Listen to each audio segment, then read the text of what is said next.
everybody, and welcome to the council meeting on Tuesday the 4th. It's not Tuesday, it's Wednesday the 4th of September. And I'd like to call for apologies. Everyone's here, there is none. Extraordinary business, no items. Extraordinary business today. Declarations of interest. Councillor Wilson, have you got a declaration of interest on?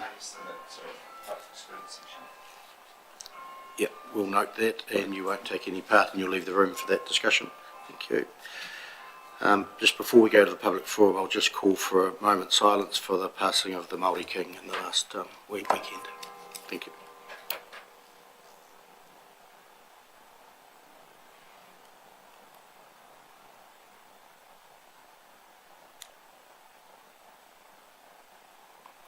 Thank you for that.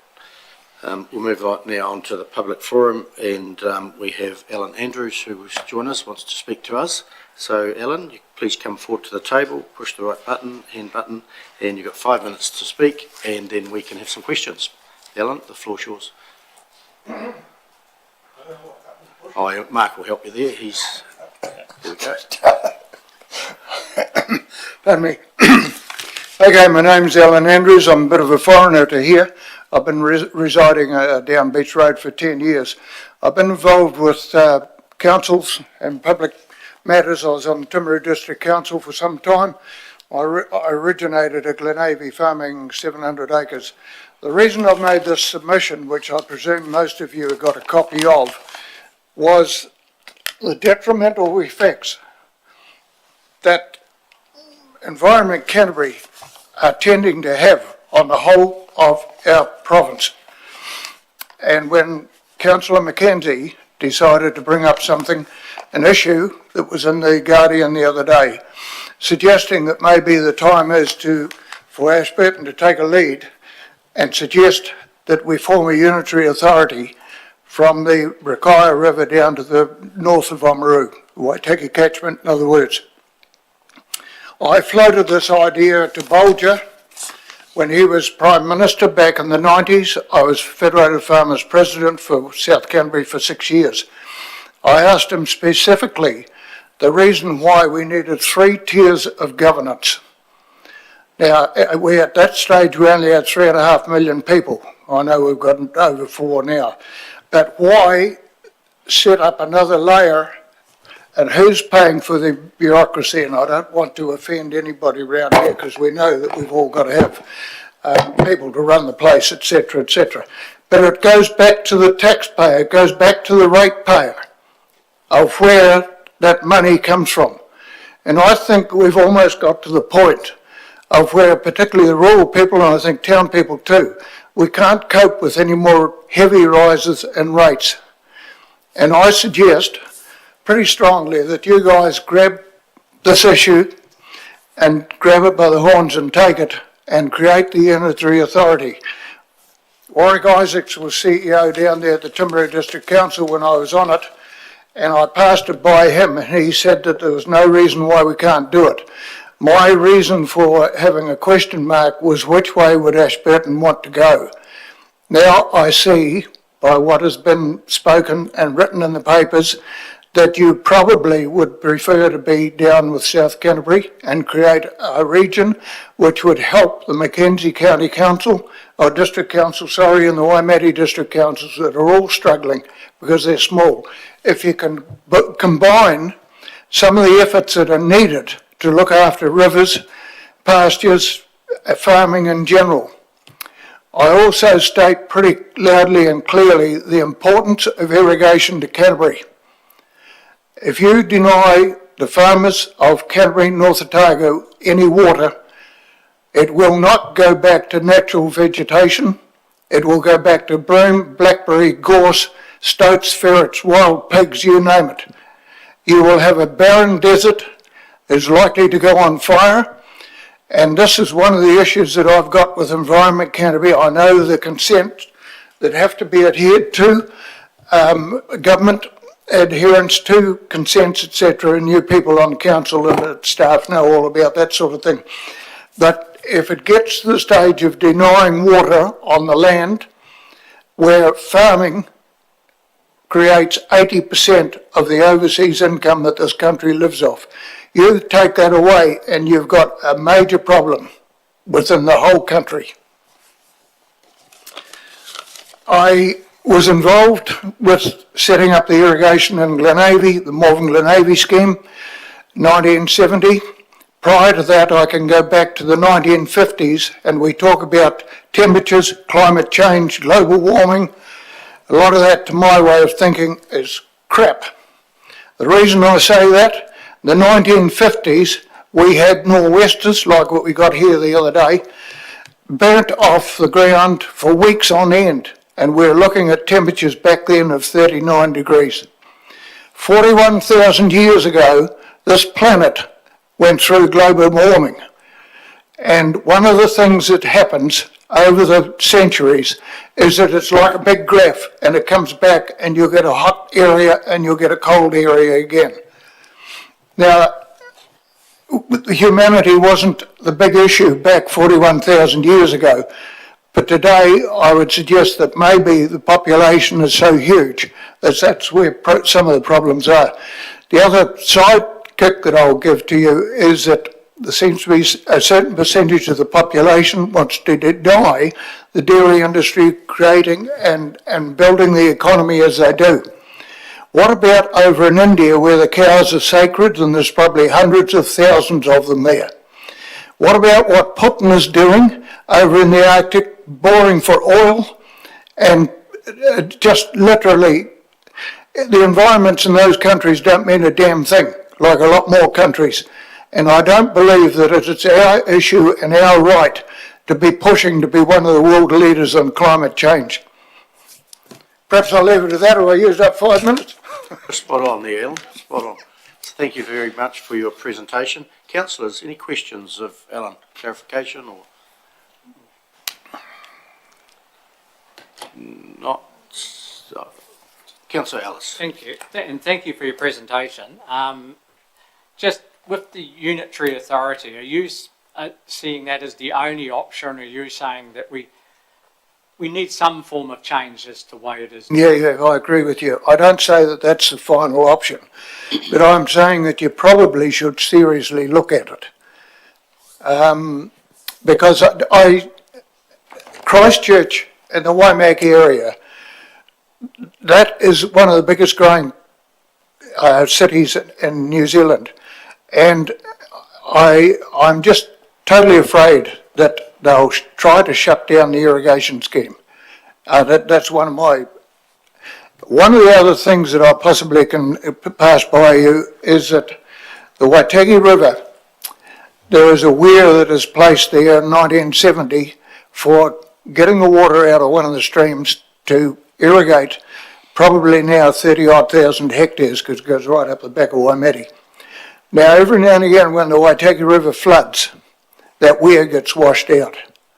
Part of the system when it was first set up was that there was a bulldozer on standby there and a digger to recreate it if you're in the middle of the summer and you can't get water onto the land.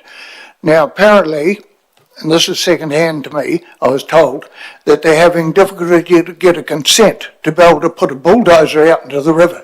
Now, I know the laws and rules and regulations of the RMA, and that's why it's got to be rectified. To carry on down this track, we'll have no economy, and we've just basically got to build on what we've got and make the best use of the irrigated land that we can. I don't say we add more cows to it, and I don't think that growing vegetables is the right issue either, but there's a lot of cropping that can be done. And where I am down Waikanui Road, there's some of the country's best crop people down there. And if we can negotiate a way through of making it easier for the farming industry, it then supports your towns and cities. As you well know, Ashburton, Oamaru, Waimeti and Timaru, they all rely on the farming industry because of the engineering and everything else that goes with it. And bugger me, the sheep industry is a bit stuffed unless you got merinos. Just clarification for me on what you're suggesting is a unitary authority for, say, the Rakai River South.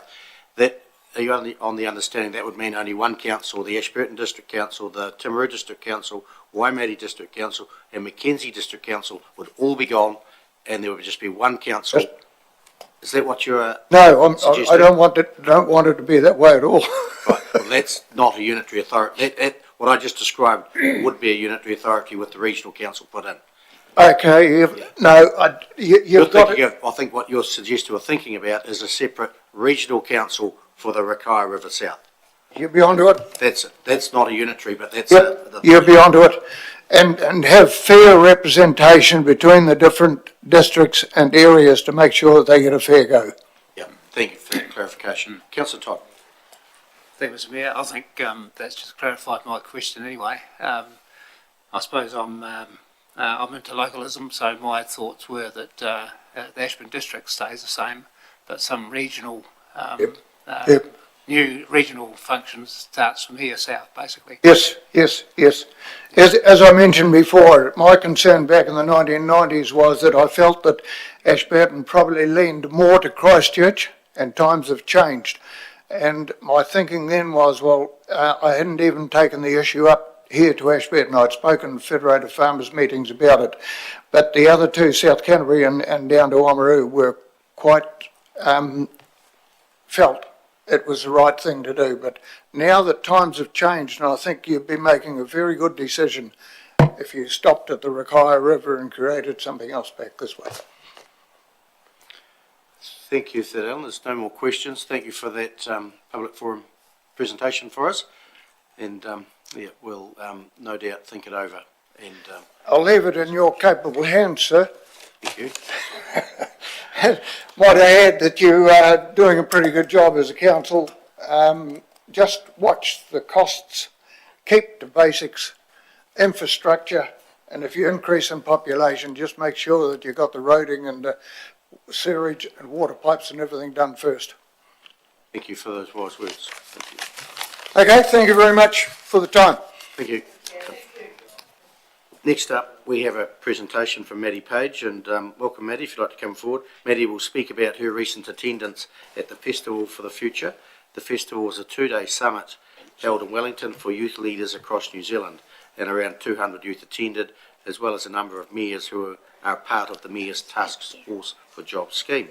And our Deputy Mayor, Liz McMillan, accompanied Maddie on that excursion. So, Maddie, you've got a wee presentation for us, so the floor is yours. Thank you. Hi everyone, as Mayor Brown said, my name is Maddie Page and I went to the Festival for the Future in Wellington in the July school holidays, and I'm just here today to present about what it was all about and the impact it made for me. So, Festival for the Future is run by an organisation called Inspiring Stories, and it was July 17th and 18th was the festival itself. However, on the 16th of July, there was a mayor's lunch, which Deputy Mayor McMillan and myself attended. And then that was at the festival was at TSB Arena, which is in Wellington. And it is supported by the Mayor's Task Force for Jobs, which is the outlet for which I attended. So just quickly about Inspiring Stories to give some context to who ran the event. Inspiring Stories inspires young New Zealanders to connect, be inspired, build capability and take actions to make differences for our future. From creating solutions for climate and community resilience, to mental health and well-being, to building the next generation of impact-driven businesses. If you care about Aotearoa's young people and making a difference for our future, get involved. So that was what was on their website, and that's really what they're all about, is inspiring young people to reach their potential for the future. One of the biggest takeaways I had myself was making connections. At the Mayor's Lunch, we sat with the Palmerston North Youth Council, and I got talking to them. We found out some really exciting projects they've got going on, and they also interviewed me for one of their social media outlets, which was really awesome. And then Voice of Aroha was there as well. And how the event was ran was there was the stadium area, and that's where you had your keynote speakers and panels.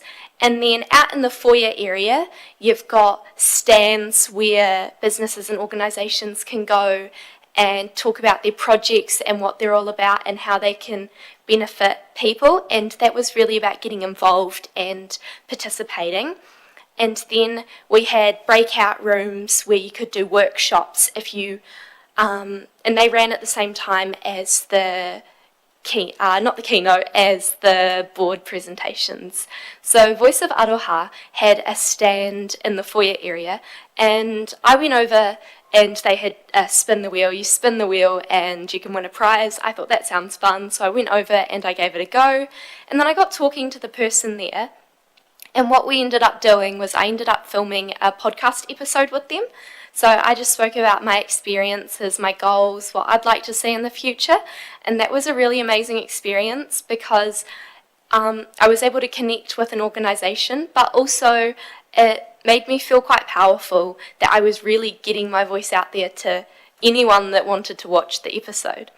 And similarly to that, we had the Repair Cafe, and I just started a conversation with one of the people there, and I mentioned the Recycle a Device Club at Ashburton College as they asked what my involvement was in the Repair Cafe kind of aspect.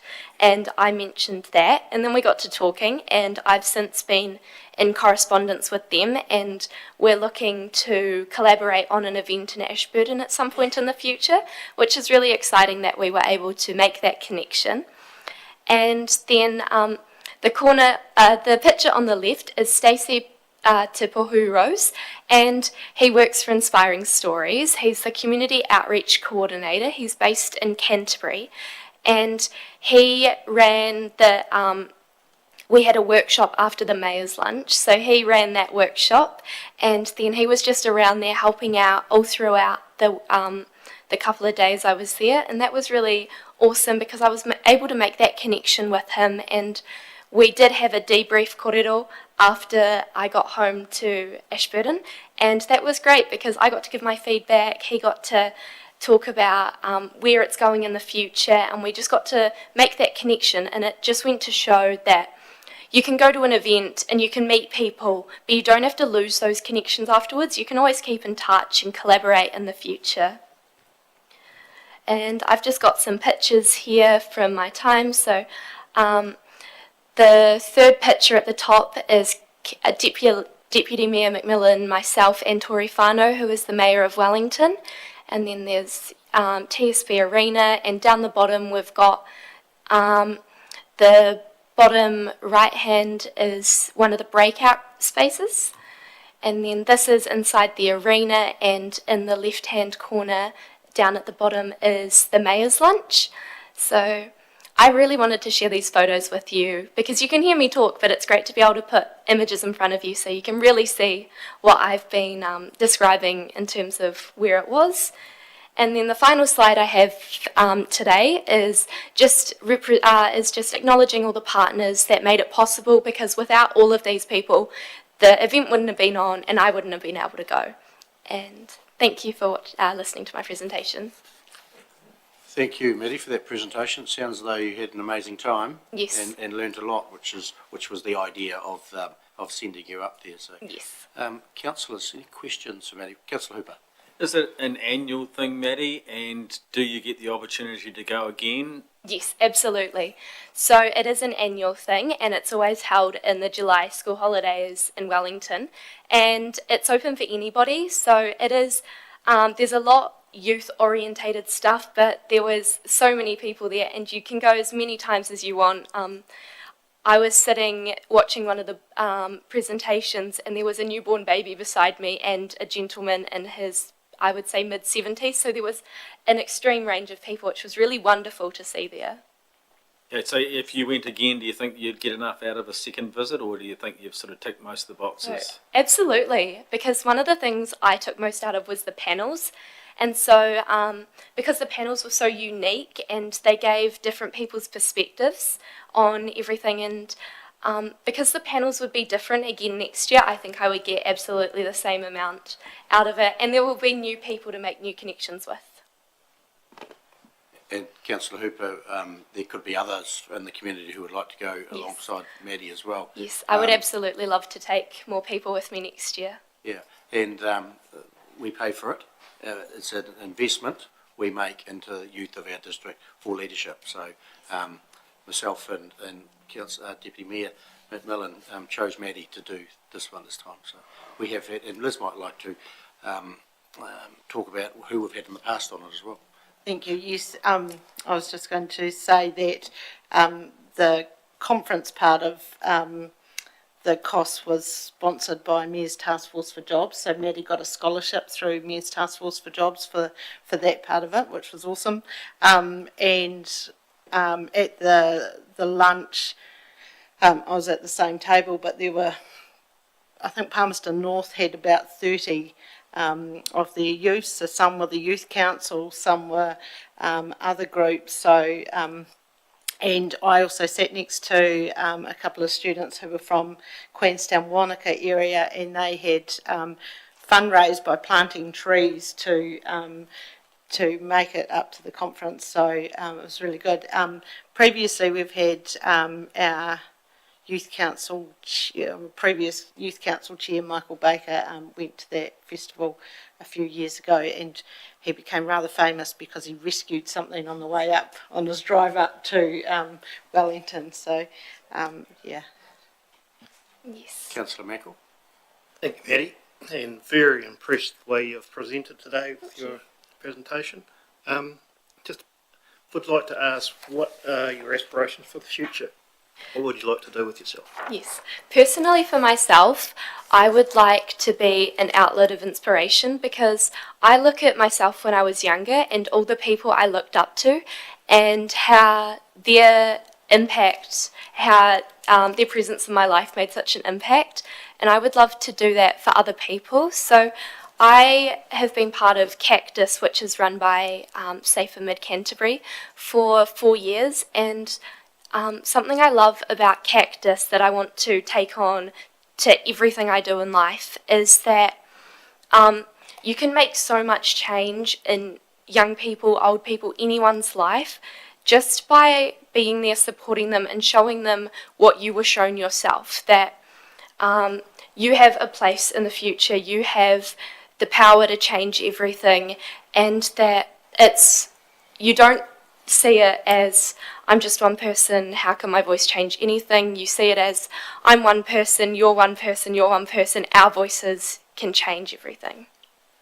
So that's where I see myself going with that personally. Thank you. That's a great summing up of how combined people can make the difference. Yes. You've got it, nailed it, so it's great. Any further questions for Maddie? If not, thank you very much, Maddie, and glad you enjoyed it and got so much out of it. And for the betterment of our district, I'm sure it has been. Thank you for inviting me to speak. Thank you. Yep. Councillors, we'll move on now to the confirmation of the minutes, and looking for accuracy on page 3, page 4, page 5, page 6 and 7. So I'd like to move that those minutes are a true and accurate record of that meeting.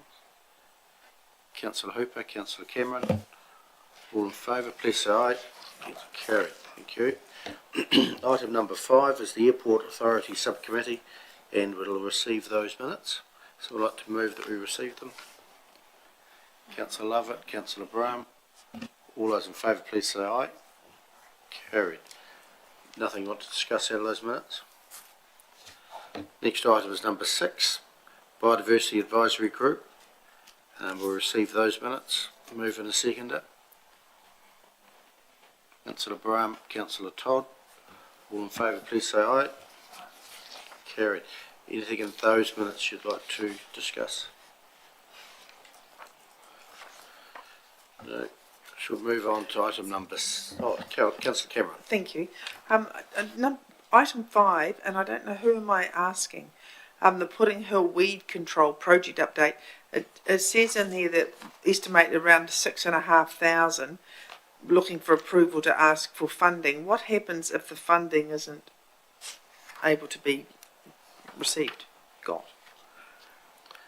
Should we go to the chair of the meeting? Councillor Brown, would you have the answer?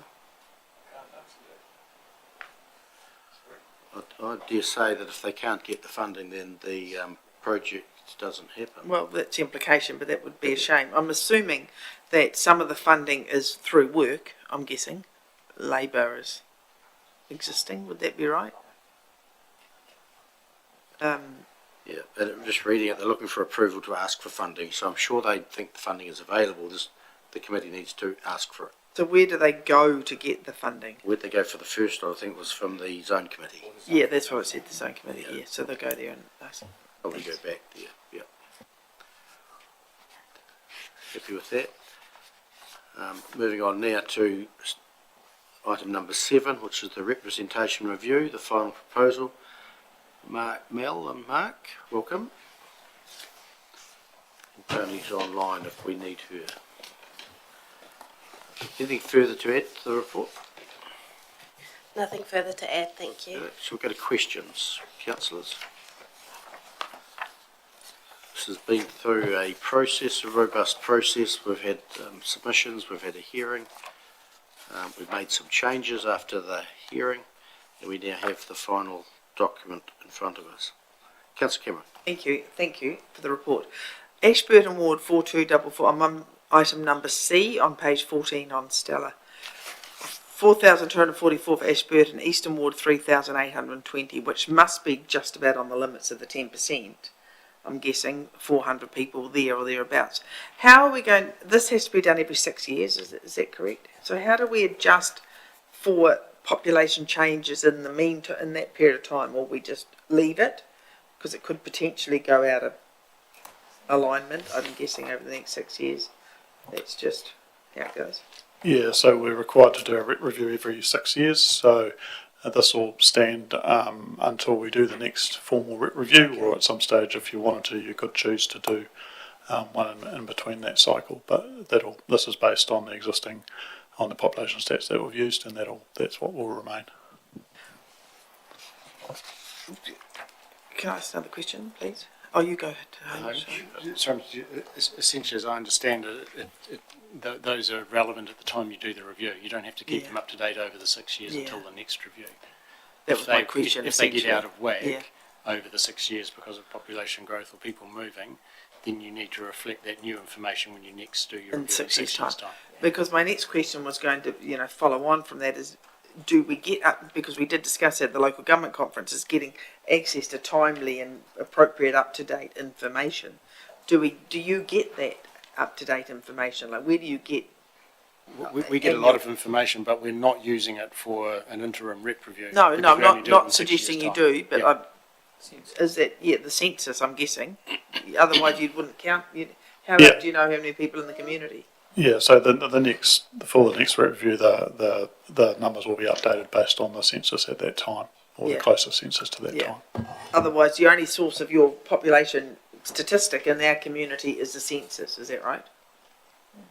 Essentially, yes. That's the formal source of information. Yes. Thank you.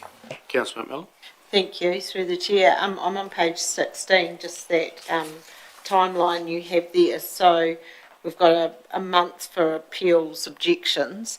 If there are none, does that mean that the sort of process will speed up, or is it going to be until next year that the determinations are made? No, so if there's no objections or appeals, basically this becomes the final proposal. So that's where the process ends. Oh, okay. Yep. Easy. And the date it's acted upon from? Yes, that's right. Which date is it? At the 10th of April, or? So what we'd probably bring a sort of a covering report to the council meeting after that time, but basically if there's no appeals or objections received, at that point this becomes our formal final proposal, and that's what is being used for next year's election in October. So it'll come back to council again for that? Not just for information, really. Right. Yep. Thank you. Yep. Any further questions, councillors? No, we've got a recommendation there. Thank you, Mark and Mel. The recommendation there, Councillor McMillan, would you like to read it? Yes, I'm happy to move it's quite long, but I will move that. As stated in the Yes. Councillor McMillan, Councillor Cameron seconded it. Thank Open you. for debate. Speak to the motion. First. Councillor McMillan. Yeah, I can speak to the motion. I think we've been through quite a process and happy with the way that we have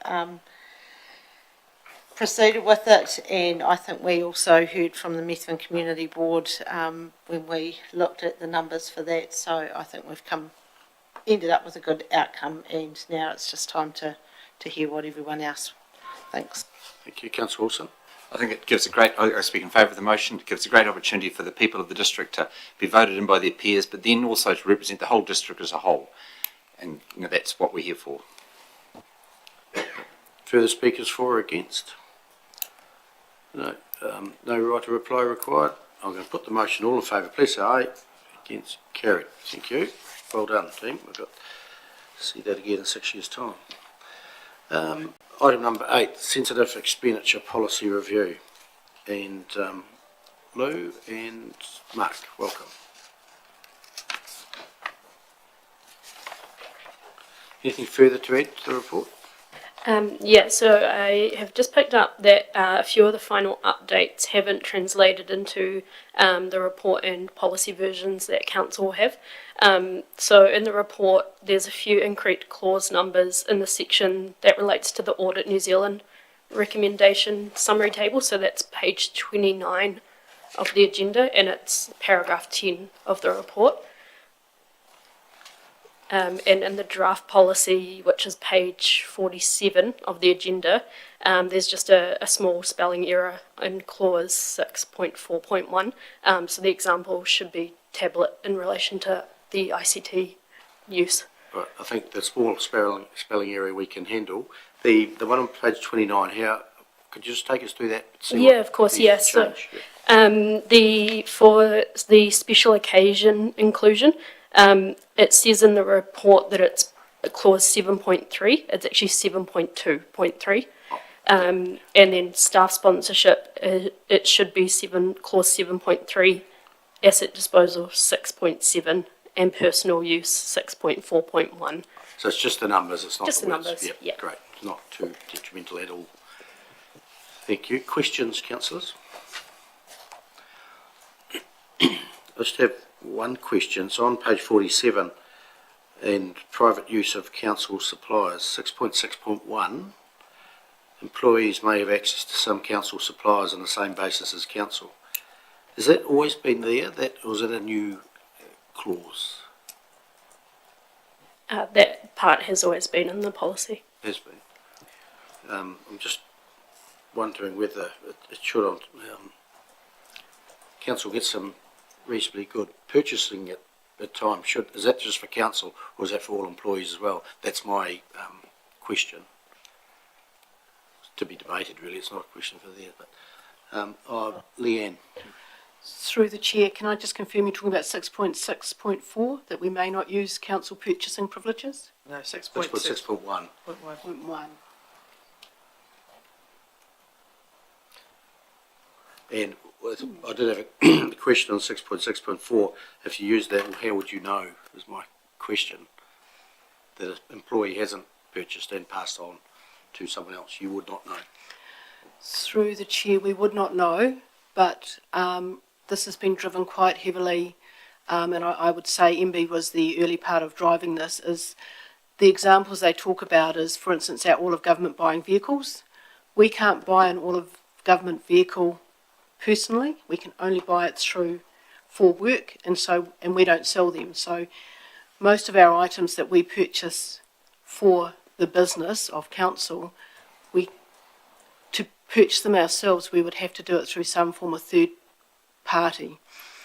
That doesn't mean we couldn't walk into Mitre 10 and still buy, but we cannot use our council cards, which is where the discounts typically associated with, to get personal privileged spending, and that's really what we're trying to prevent. Does 6.6.1 not allow that to happen, where the employee would get a preferential rate?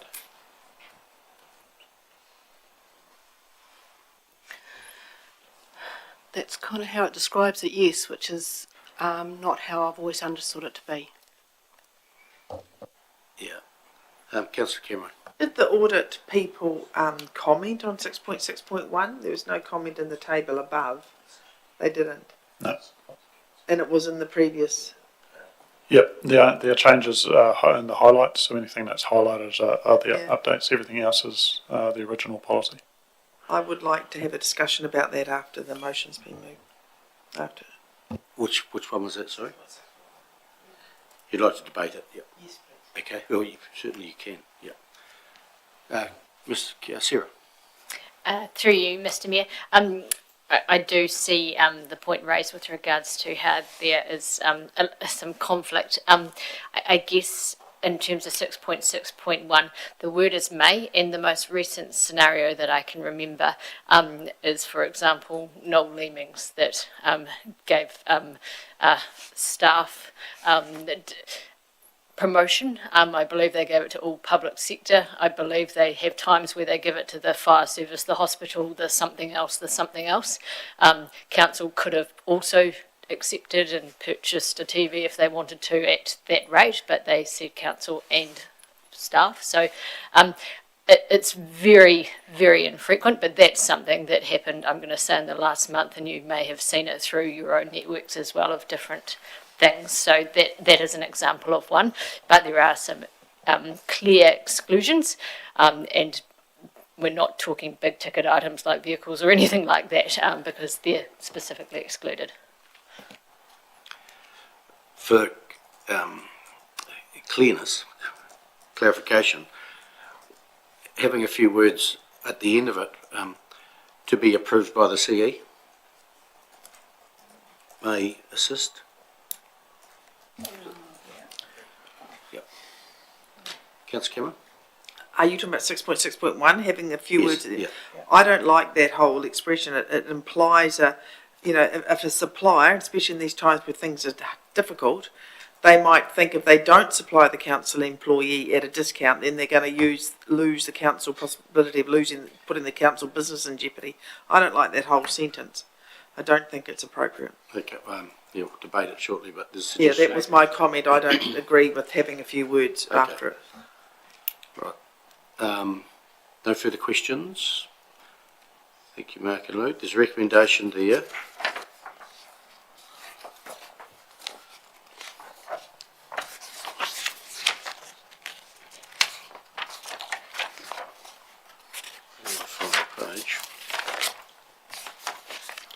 On page 27, that council adopts the revised sensitive expenditure policy as attached to Appendix 2 with the next review scheduled for 2027. It's a recommendation. We could have that recommendation if there's a change of some words to go in, then we could amend it, perhaps. But let's, if you wish, get one underway. Get the recommendation underway. Councillor Russell, you want to move? Yes, I do. Councillor I'm happy House, with I mean. Yeah, happy with it the way it is worded, Mr. Mayor, so I'm happy to move. Right. Second up, Councillor Brown. Open for debate. Just with those changes noted by staff at the start. Yeah, with those number changes. The number changes, yep, noting that. Yes. Yep. Councillor Cameron. I would vote against the motion, and I'd like it amended so that 6.6.1 can be clarified.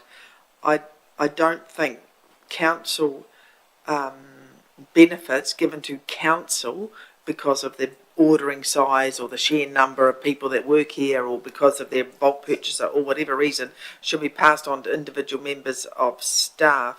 And I understand what the officer has said with regards to one-off special occasions. I take that on board, but I think that line is ambiguous, and I think people could feel bullied or threatened or made to offer a council employee a discount when it's not, under pressure for other business. I don't think it reads one. I don't think it's a good look for the council. So I vote against the motion. So, yeah, were you going to have an amendment, were you? I would like an amendment. You can do that. Your amendment would be with 6.6.1 being removed. But employees do not have access. They can access to council supplies, but they don't receive preferential access to goods or services. They receive the same access to goods or services as you and I would walking down the street. So you like that 6.6.1 removed, is you? Yeah. So you're moving along those lines? That's what that, yeah, I don't know, can you help me with the words? Employees, Well, you're removing that whole sentence. yeah. Does that deal with that question? It doesn't deal with the implicit what may happen, but that's, We'll just hold that and seek Yeah. advice from the CEO. I understand the intent. The amendment, though, needs to be a little more encompassing, because 6.6.2 contemplates why you might be dealing with that supplier. 6.6.3 also talks about preferential access and making sure that it's not specific to any one individual employee, so that would need amendment as well. Or remove the whole 6.6. private use of council supplies is an irrelevancy to a private employee. Otherwise, why can't the people at the supermarket access the same benefits? Because they're paying the rates. Why can't the people at the, I don't know, at wherever? It seems a very privileged, rarefied.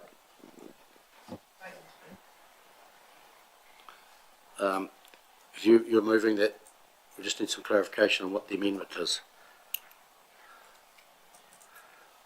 Can I ask a question, Chief Executive, please? Yep, just Do we need to have a section here, private use of council suppliers? Does it need to be in here? Well, that's a decision for council, Yeah. councillor. It has always been there. The changes that have been put to you today have been to make hopefully some things more clear and to bring it up to date. There hadn't been a work on a fundamental change, but it's entirely up to council whether you leave that in or take it out.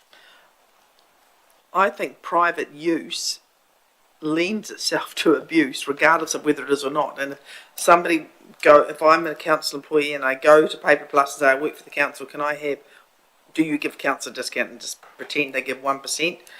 Can I have that discount? There's an implied pressure on the owner of that business. So I don't think that should be in there, private use of council suppliers. If somebody wants to give somebody a discount, that's up to them. But I don't think that's a thing, private use of council suppliers. So to help you out, your amendment would be would like 6.6, private use of council supplies removed. Yes, thank you, Neil. So is there a seconder for that? I'll second it. Thank you, Neil. So the amendment now is for 6.6, private use of council supplies to be removed. This is the amendment, so we'll debate that. Councillor Cameron, you got your light on? Councillor Ellis. I speak against the motion because not being written there doesn't stop someone having the ability to go in and say, I work for council and I'd like the same discount they get. It doesn't change that. We're looking for a problem, I believe, that doesn't exist. And I believe 6.6.2 and 0.3 also help cover it. I'm just not sure why we're trying to change for the sake of change. Councillor McMillan. I speak against that motion as well. We need some kind of policy or procedure in case this happens. There's a lot of businesses out there that will offer employees of a large company discounts, and you know, they're quite substantial discounts, and sometimes you don't know that they will offer them. Sometimes a package will be put up by the employee to say these places are offering you discounts, but unless we have a policy or procedure in place, then we don't want it being taken advantage of, and I guess this is trying to make sure that that doesn't happen. So if it's not there, we won't actually know what's going on. Councillor Lovett. I quite agree too. I think we leave it as it is, but all our employees will have a card anyway to show when they go into a business. So I think we just leave it as it is, and we've got procedures here, and yeah, I don't support the motion. Councillor Hooper. Thank you. I speak against. I think the addition of with the CE's approval will sort any grey areas. That's not there at the moment, but if this is lost, then that could be added if you want it. you'd have to do that. Councillor Wilson? Yeah, I speak for the amendment. I believe it's an area where if you want discount at retail, there's plenty of other systems you can be in. If you're in a union, it's probably a discount for union. If you're in the farmers union, the feds, you get one. So I don't think we need to do it for the council, because the council gets a special deal quite often on things because of its size and its public ability, and we have to be careful that we don't be seen to be, as Councillor Cameron said, pressurising businesses into wanting to deal with it. There needs to be a clear line of differentiation. Councillor Todd? Thank you. I also speak against the motion. I just believe that this whole section, sensitive expenditure, is tidying up what Audit New Zealand wanted or requested. Councillor Cameron? Can I have a right of reply, please? Amendment, get a right of reply, they do. Yeah. First of all, I'll just say audit. there's no further speakers. I before we go don't to think right so. of reply. Keep putting my button to the end. Yeah, I'll decide whether there's any more. Oh, I can't see any on the list. Would you like me to hang up so you decide? I've now decided there's no further speakers, you get the right of reply. You might want to look at that in the camera later on. Thank you. First of all, Tony, I did ask the question of the officers. There was no Audit New Zealand comment on 6.2.1. That's been there previously, so we're not tidying anything up there.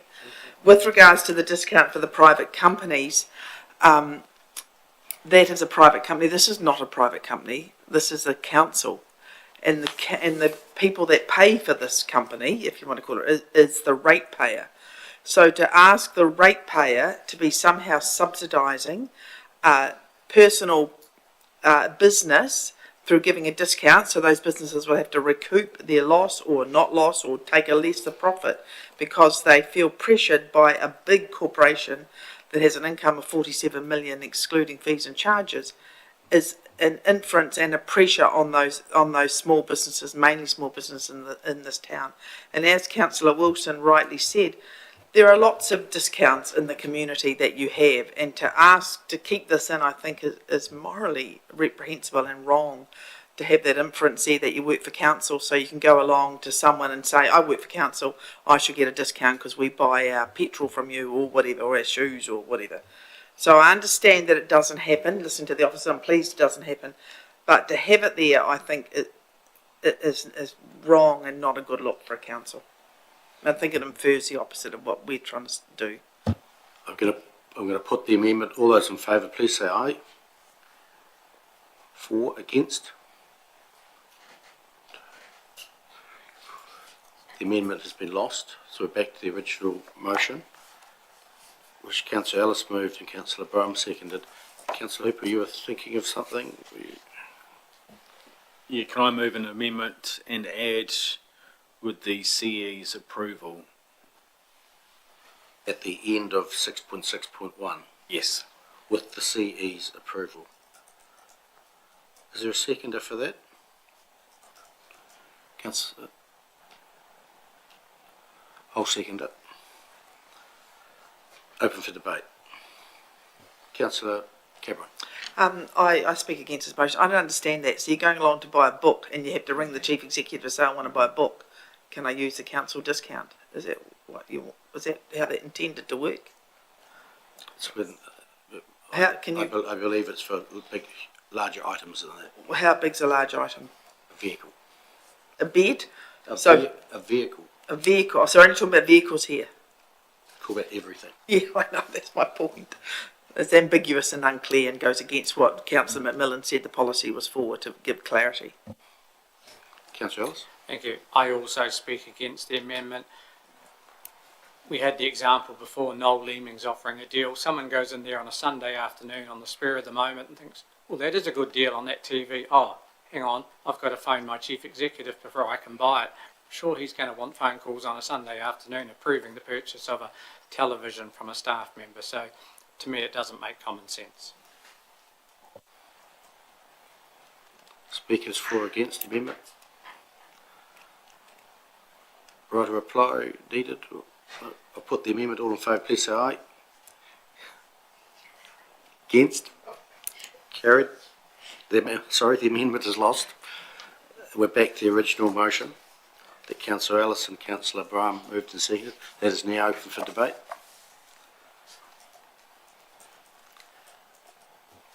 being no debate, I'll put the recommendation. All those in favour, please say aye. Against? Carried. 7-3. Oh, 7-3, yep. Passed. Thank you. Item number 9, and is the Stockwater Transition Working Group Terms of Reference. Tony and Mark, that'd be Neil. Neil and Mark.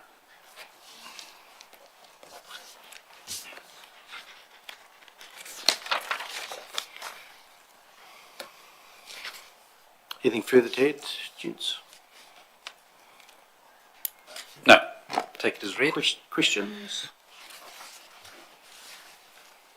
Page 51. Can you just clarify, the core working group membership will make recommendations to council based on the specialist and technical expertise. When you say make recommendations, are they, are they like very clear recommendations, or because I thought it was a working group, didn't sort of, it brought the ideas, not made a recommendation. So it's just, can I just clarify that, because it's quite important. Suggestion or a recommendation.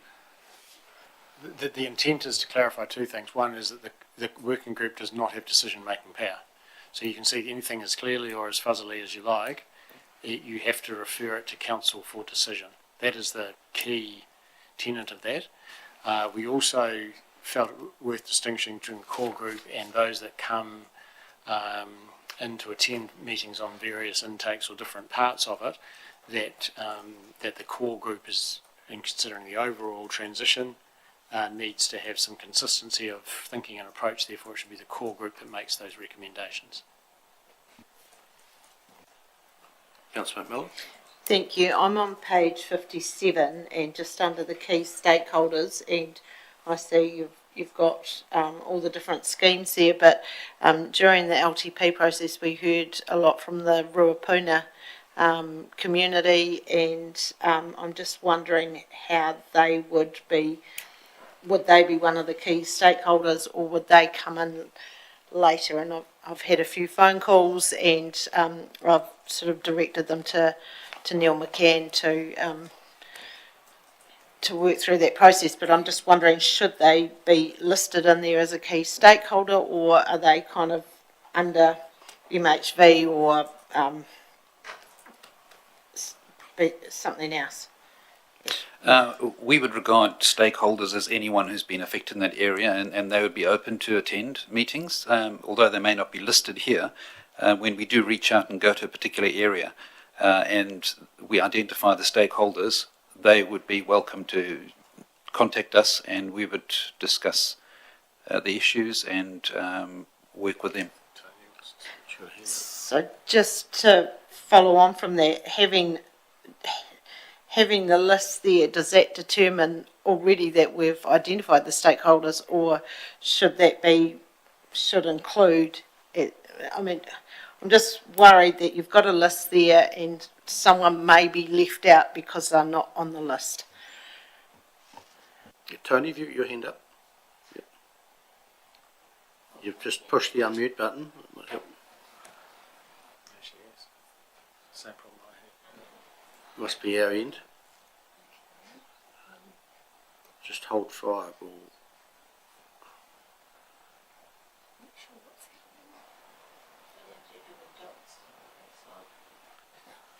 Just seem to be struggling to hear Tony, but she may have been able to say this. We could regard the list on page 57 as examples of key stakeholders, and as we approach, good work, Tony.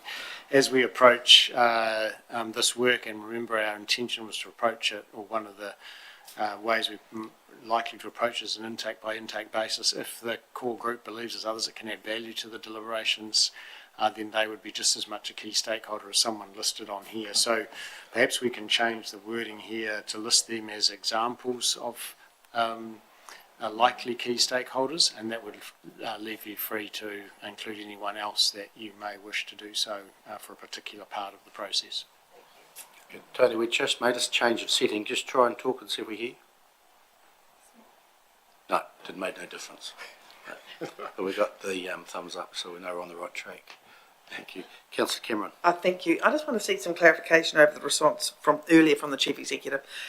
this core group brings in the wider group for advice as and when we're dealing with particular aspects of the stockwater race, getting out of stockwater races.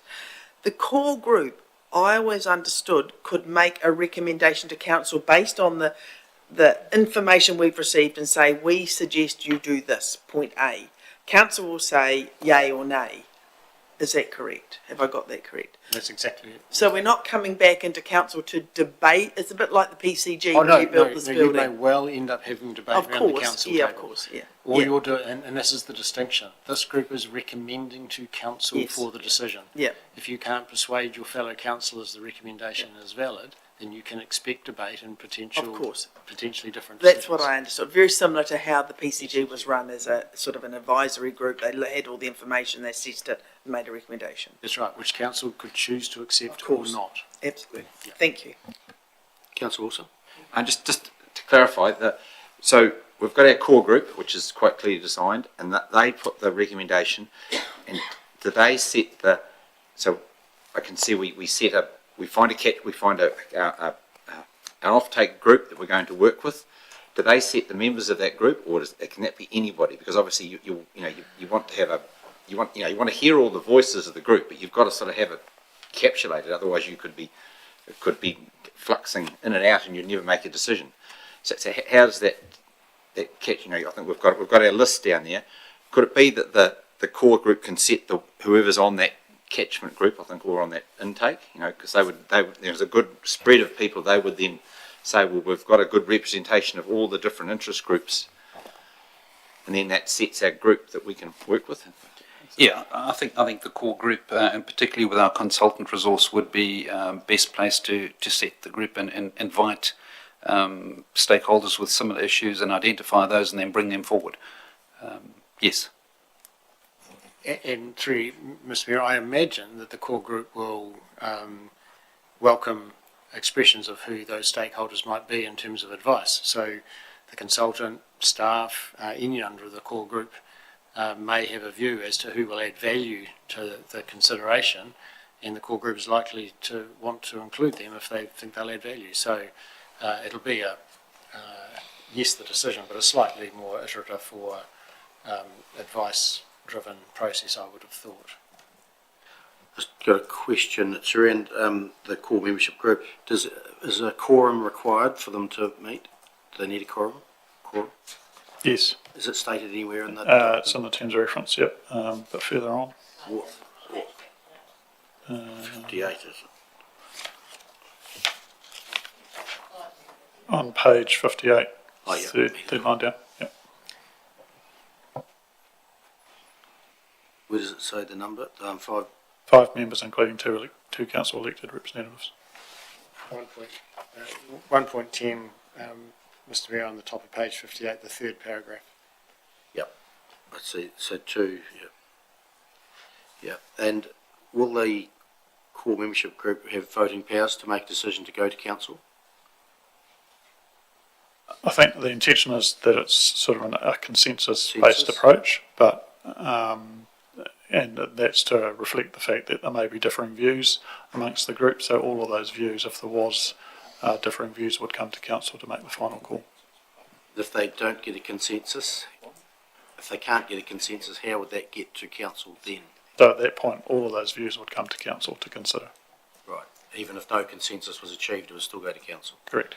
Right. That's good. When the working group is ready to do that, and if they think they need another few meetings to make further progress, and they might get consensus by working a bit harder or including someone else, then they would do that. If in the end there can't be consensus reached, they will express all of those views to council for council's decision. Yeah. And on page 58, meetings and quorum, from January 25, the group will meet quarterly. That's not far away. They may need to meet more often. Should say at least. So the intent is to meet monthly up until December to reflect the fact that we need to produce the Stockwater Transition Plan. But suggested is that we meet quarterly beyond that. And I just heard they may not. They may still need to meet monthly in January, February, March. So if the wording was changed, the core group will meet at least quarterly, then they can meet more often. Instead, otherwise it will be quarterly. So we're happy to have the word at least put in. Yep, understand. Yeah. If they need to, then they can. But, got that, Philippa? Thank you. Our concern in this space, Mr Mayor, is that once the work gets underway, there won't be work for the core group to do on a monthly basis, because it'll be being done by the consultant with the people implementing the transition plan. Yep. But at least covers both perspectives. Yeah, if it's not needed, but if it is, then you can. Yep. Right. Further questions, councillors? Yep. With regards to meeting in public, I've had some questions from people. Will they be able to come along to the meetings and listen? Can you just clarify that? We would anticipate these meetings being open to the public. I can think of no reason why they should be public excluded. What if the public needs speaking rights? Who would give them the power to speak at those working groups? Was that required or not? I think the core group can just decide to hear from anyone they like. And a member of the public is just as much a key stakeholder as some of the organisation. But they'll need to be invited to speak. They just don't get speaking rights. They'll need to be invited to speak at a core group. Well, there needs to be some sort of decorum about it, or they can't just leap to their feet in the middle of a meeting. So, That's right. But whether we invite them or they invite themselves, or I'm sure it'll be fine once we get into the rhythm of the work. Right. Our intent with this working group is that we have the best possible way of getting through some quite gnarly issues over the next couple of years with the best information we can possibly get access to. Yep. So I'd have thought people with views and enough passion to come and see us, we would want to hear from. Yep. Councillor McMillan? Just a question on the term of appointment on page 58 as well. So the working group will commence on appointment and end on the 30th of June 2027. We've got an election in the middle of that. Is that correct? Because otherwise, are you appointing those councillors right through to 2027? And how does that work? Yes, this is where you can burst into life anytime you like, Tony. We can hear it. It is no different to any other committee or working group that we have. That's right. The councillors, there is an election that has impact. Yep. I think what we're saying that the working group itself has a term. It needs to do its work through till the end of June, and then its work is done.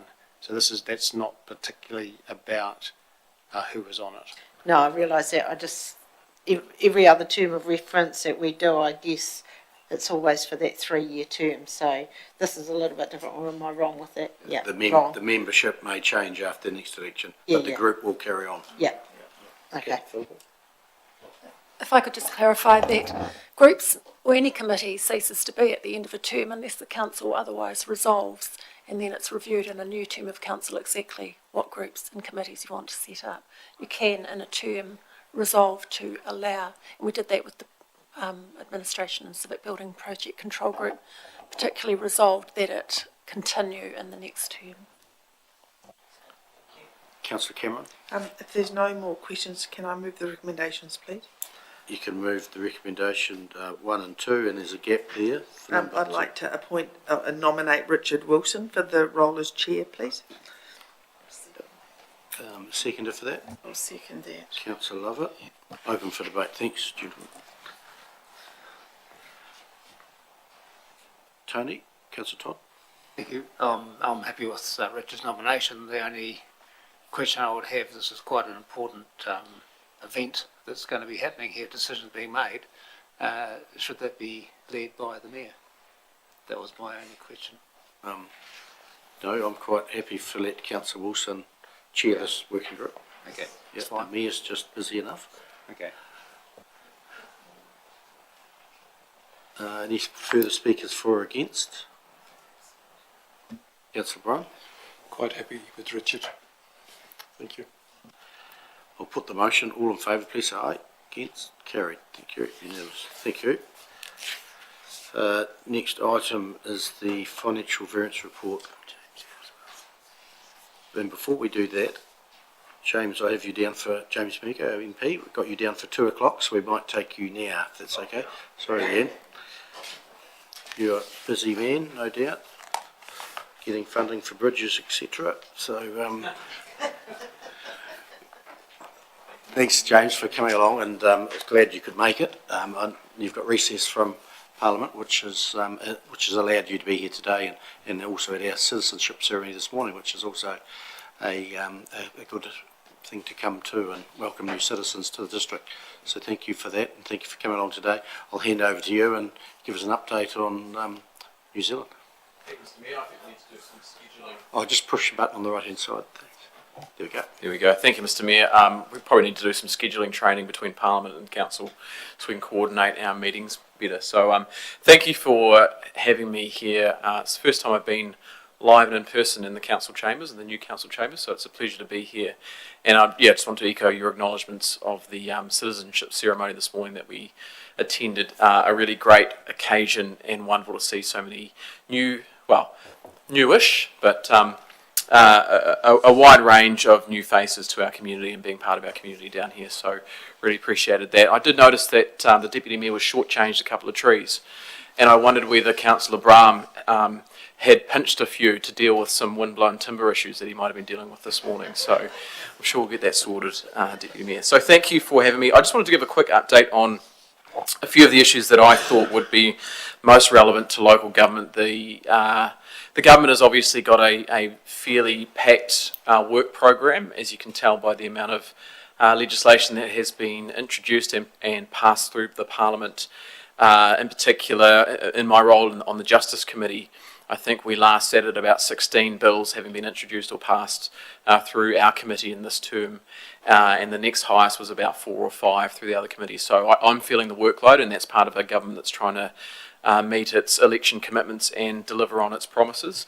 But in terms of issues and things that are relevant to this council and local councils in general, members or councillors who would have been at the Local Government New Zealand conference last week, I think, was it only last week? A week before. Week before, if we weren't having our flights delayed on the way back, would have seen and heard the message from the Prime Minister that the government is doing its best to cut its cloth and be constrained and sensible in the spending and the use of taxpayers' dollars, and the Prime Minister sent the message that he expects councils to have the same. Now, I wanted to reassure our councils, both here and in Timaru, that it's my understanding that that message wasn't necessarily directed at our councils. I think if you look at the investment that Ashburton District Council and Timaru District Council especially have made in key infrastructure in our water and in our services and in our core community services, we've done a very good job here, and that's also reflected, I think, in the council's relatively low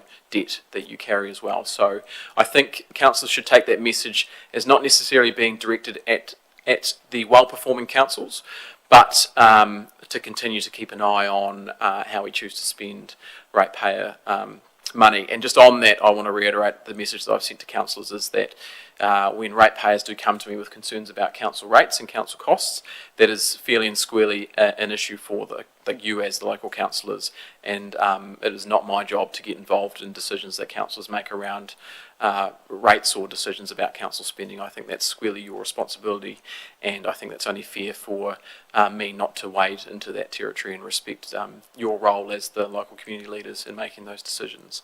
And so I wanted to move on to, there's about 3 or 4 core issues. I think the Mayor mentioned it at the start, so let's talk about the National Land Transport Program, which was finally released on Monday. I think what it showed was what we had all expected, which was that the second Urban Ashburton Bridge remains a key priority for the government. In fact, I've got it listed here as a key approved activity alongside other items such as progressing roads of national significance that support freight and movement of people and unlock land for housing, and also maintenance and renewal of the national rail freight network. So the government recognises that it is a priority for this region and has been for a long time, and you as council will have more insight as to where we are in the process for exactly how the funding mix ends up and the timing of delivery. But from a central government, from a local perspective, or my perspective, we committed to getting the bridge started in the first term, and that remains my commitment. I've said to the Mayor, if you need me down there with a high-vis shoveling gravel, I will get down there tomorrow if we can make it happen. So my plea is that, I guess it sits with the Council and NZTA now to have those conversations and discussions about what the funding mix is. My main focus is that we just get a decision made as quickly as possible so that we can get started, because we've been having these discussions for probably over a decade now, and the longer we take, the more expensive it'll get, and the more issues we'll run into. So I just wanted to touch on a couple of questions I anticipate around the bridge, one of which is what does it mean to be a road of regional significance and be listed in the National Land Transport Program. My understanding, and I've sought some advice on this, is that becoming a road of regional significance essentially gives it a higher level of consideration within the National Land Transport Program, and support for inclusion is named as a specific government priority. In terms of the funding mix, that would depend on whether or not the particular road is a local road or a state highway. So within the roads of regional significance, some of those projects are state highway roads themselves. Some of them are a mix, which I would think our bridge falls into, a mix of state highway resilience, albeit on a local road with a local bridge, and some of them are purely local roads. And so when we're talking about funding mix, I think the government's starting point is to look at that FAR rate, but then into that discussion about what's the uplift there in terms of what the government's contribution is. And I'm sure you've got very good negotiators in your team that you can take to NZTA and make the case for a reasonable level of central government funding. The one thing I would caution in all of this is that we are asking someone to pay at the end of the day, and it inevitably will be individuals, families, workers, households who pay through their rates, through their general taxes, or through user pays models. So at the end of the day, it is the individual, the family that pays. And I want to, as much as possible, raise a caution about an argument about, we can make the case for increased central government funding, so we can borrow some money from the generous taxpayers around the country, but at the same time, they will then make that same argument of us, and they will make that same argument for the local projects. So there's always going to be a good balance to be met there. So while I'll continue to be a strong advocate for the project and for reasonable levels of funding, we do need to consider what the other options are in terms of paying for that. And I know there are all sorts of discussions around tolling and value capture and regional infrastructure funds and all sorts of things like that. I think we should put them all on the table, and I think we should be willing to do whatever it takes to get the project done and through. So I will just note another couple of key numbers from the NLTP, which you'll know. 1.8 billion across the board for Canterbury, 1.3 billion in local road improvements, 3.4 billion for local road pothole prevention, and 2 billion for state highway pothole prevention. That's key focus for us. Road maintenance and road repairs is a key focus, and you only have to travel up and down State Highway 1, especially coming into Tynwald at the moment, to see that arguably we're a little bit behind, especially on our state highway. So there is a number, 0800, is it 0800 potholes? I think you can call. I'll get that double checked. So if you are out there listening on the internet or in the room and you see a pothole on a state highway, you can call that number, and NZTA are now being challenged with a 24-hour turnaround on major roads and a 48-hour turnaround on secondary roads. So that's a focus for this government. I'll move quickly on to local water done well. We, in the last sitting week of Parliament, I think we passed the second tranche of legislation. So the first tranche was to repeal the Three Waters reforms. Second tranche was to introduce the legislation which requires you as a council to deliver, to have over the next 12 months, prepare your water delivery, the Water Services Delivery Plan. Think about the kind of entities you might want to establish in order to access the increased borrowing capacity that may come through a CCO. The key, I think, to that is that, unlike the previous reforms, the new legislation allows councils to determine for themselves what entity works best for them. So for some of the South Canterbury councils, that may be discussions around joint CCOs. For some of the North Canterbury or north of the Selwyn or Rakaia River, it may well be discussions around some councils going north, some councils staying with Christchurch, some councils looking to other parts of the country. And for us here at Ashburton District, it means that you have the ability for yourselves as councillors and as a community to decide what model best suits us here in Mid-Canterbury. And I think that's the key thing, is that you retain the choice. The government puts in the requirements around what they expect to deliver, what we expect to be seen delivery-wise in terms of the quality of infrastructure. And there's a third piece of legislation coming later this year which will open up some of the, will provide the economic regulation and some of the additional financing tools that might be available.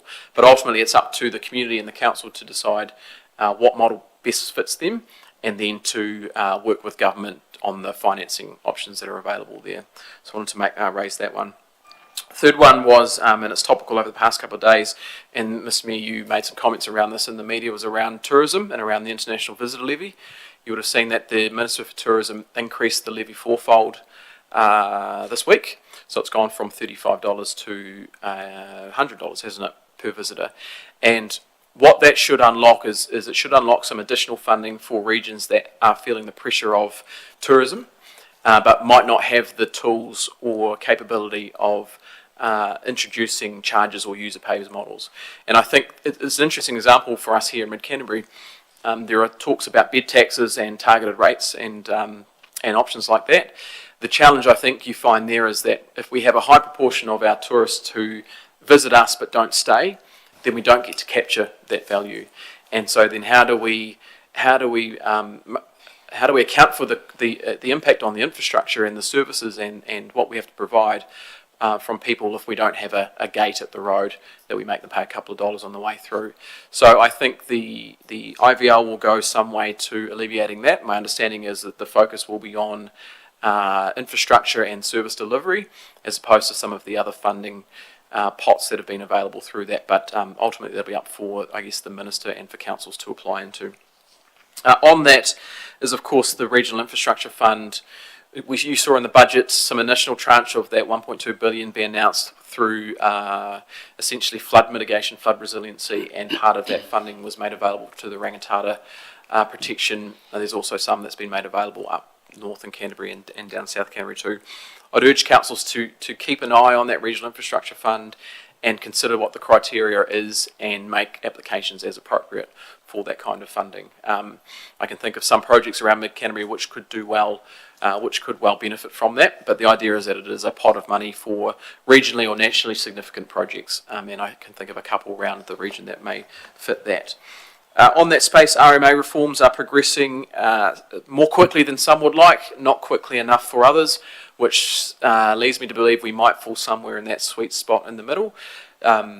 In terms of specifically for Mid-Canterbury, I think the important ones are the pausing of some of the significant natural area regulations, the rethinking of our winter grazing and our slope rules, the rethinking of how the Te Manawa Te Wai hierarchy works and how that's going to implement or how that affects the service or delivery of water and the protection of water bodies in the region.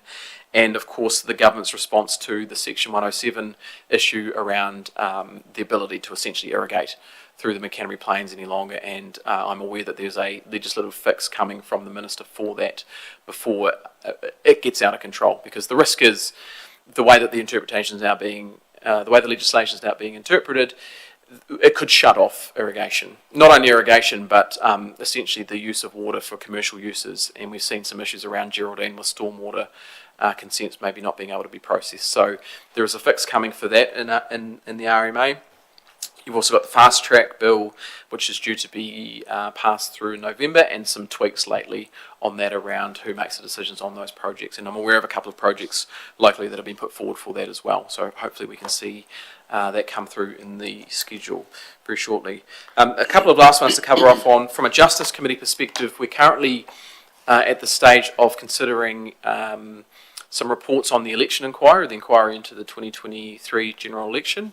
There have been some submissions around whether or not the Electoral Commission should carry out local elections on behalf of councils, and there are some questions there around capacity of the Electoral Commission to do that, when those decisions might be made, and essentially who would pay for that. And so I would encourage, when the Select Committee reports on that, to keep an eye on whether there are any recommendations in there that are relevant to local government. We haven't specifically looked at local elections, but the delivery of those elections may well be in the mix, given some of the issues we had around the Electoral Commission and voting in the election. And the last one on that is it's more of a comment really, and it's the ongoing issue around ECAN and their representation review, and the potential loss of local representation for Mid and South Canterbury. I am treading carefully. It's ECAN's that is their responsibility. They're the ones that they have to go out and put forward their representation model to communities and to gain the feedback, and then to decide whether that's something they want to progress with. My only view would be that anything that dilutes the amount of representation we have in Mid and South Canterbury at the table in ECAN would be a bad thing, and I would hope that the submission process will draw that out, and I'm aware that I think the council has made a submission along those lines too. So from a local advocacy perspective, that would be my view on it. I'm not going to wade into ECAN's decisions any more than that, but I would suspect that in terms of how the rest of the community feels, I think we're on pretty similar footing there. That's about all. That's probably a lengthy update. I'm happy to. I'm not sure how long we've got, but I'm happy to take any questions on any topic at all. But thank you again for having me along and just give me the chance to present and to give you an update on where we are. And thanks very much for coming along, James, and making yourself available. Yeah, there's quite a wee bit in there, and we'll take enough time as to give it have a good discussions what we need to do in governance, but we won't be here all day, obviously. There's a few lights coming on. I'll just make a couple of comments about the bridge funding and NZTA, etc. And someone's got to pay, and you're dead right there. And NZTA used the road user charges and the fuel excise tax, etc., to get their dollars. And I think there's been some work done on the amount of those taxes that leave the district, head to Wellington and come back, and not all that goes away comes back. So that's something for you note, and I know we've discussed that before. Some holes in the bucket as it goes There up. is, yeah. So that's something for you to think of. And if the taxpayer paid for more of our 50% of the build of the bridge, it's spread over a wide portion of people compared to just the ratepayer of Ashburton paying that 50%, because everyone will get to use it at their peril. And just another comment, the billions that are in the RLTP are all grossed up. Councils around New Zealand pay around about 50% of those, so it's not all government money, half it's actual ratepayer money from all over the country as well. So lots to be spent, which is great, but the ratepayers are paying half of that as well. Yep. So that's just my comments on NZTA. So I've got lights on. Councillor Cameron. Thank you, and I was sort of going to comment on the same sort of thing. Welcome, James. Thank you. Thank you for your update. Just one comment. In the land transport document that we got earlier on this week, it said 113 million for our bridge. I think you alluded to it earlier, that as things delay, the price goes up. I think the price is a lot more than 113 million now. I think you're not wrong. I suspect that 113 is probably the latest formal figure that they can rely on, but I mean, so that's now 2 or 3 years old, isn't it? I think I can clarify though. Yeah, The reason NZTA have taken 113 is because that's the upper limit of the business case. Okay. So they've quite deliberately deliberately done that. Yes. Chosen that number and justified it as a basis of because the margin of error has a significant, as the Mayor said, has a significant impact on a community of 36,000 people in this district. So we want that looked into, I imagine. Thank you. Yeah, Councillor Ellis. Thank you, and thank you for being here today. Timing of the funding announcement for roading. We have to have our LTP's annual plans done end of June, and this has been a perennial problem for us. We don't find out how much funding we're getting till after that, so we have to have a guesstimate on what we put in our budgets. Someone just has to change their timing by 3 months and we could all be on the same page and make life simpler for everyone, but it's a question we've asked and never got anywhere, to be fair. Yeah, we've had these discussions previously, and it does seem a bit, I can't use the phrase I want to use, backwards. Yeah, and I know ministers are aware of it. I don't know if there's a fix coming, but it certainly would be easier if the process was slightly the other way around. I understand that. Councillor Todd? Thank you. At our last road reference meeting, I think it was suggested that, which is a group of trucking operators and bus operators, etc., and council, it was suggested that James Meagher should come along and listen to our meeting. So I'm not too sure the next one is, but I think it would be beneficial to be involved with that and get a good understanding of what all the operators are facing and that sort of thing. So I'll just mention it today saying to see you. Yep, happy to. Yeah, I was due to go to the Mayoral Forum in Christchurch last week, but I actually had Grant McCullum down in the electorate, and but thankfully we took him along to the freight hub down at Fairfield, so he's had a good idea of what can happen here and the ability to shift some of our freight off the road and onto rail, which is a focus of the NLTP as well. So, but I'd be happy to take up that invitation. Councillor Wilson? I'm pleased to hear you talk about the Section 107 fix, which is the Ashburton Lyndhurst. I understand it's MHV that's being dragged into it, with which the connotations of that is that there's going to be a huge amount of money spent legally to defend the position until the fix happens. So I think we've talked 90% about how we spend the money, and I'm just talking about how our district makes the money so it can be spent. So I think we need to focus on some of those things so that we've actually got some money to spend. Because we won't, if the irrigation and all those things get stopped, we won't have any money to spend on bridges because there'll be no tax. Yep, absolutely. And one of the issues around the 107 problem is that my understanding is that Ashburton Lyndhurst are now relying on an older consent, which is actually more environmentally damaging than the one they were on. So quite perversely, it's had the opposite effect. Instead of protecting the environment, it's actually made it a bit worse. So yeah, the fix there is important for us, and yeah, you're right, MHV has been challenged, and it wouldn't surprise me if other irrigation companies are being lined up as well. Thank you. Just a couple of comments. The visitor levy, which is now up to $100 on visitors coming in. I think some visitors are exempt if they're from Australia, are they? They don't pay it? Yeah, I think, and they've always been exempt, probably under CER. Yeah, and it'll be interesting to see watching with interest to see what how we can apply to get the spending of it. I know it's been on infrastructure, and we've had toilets built in this district out of the monies, and thank you very much for that.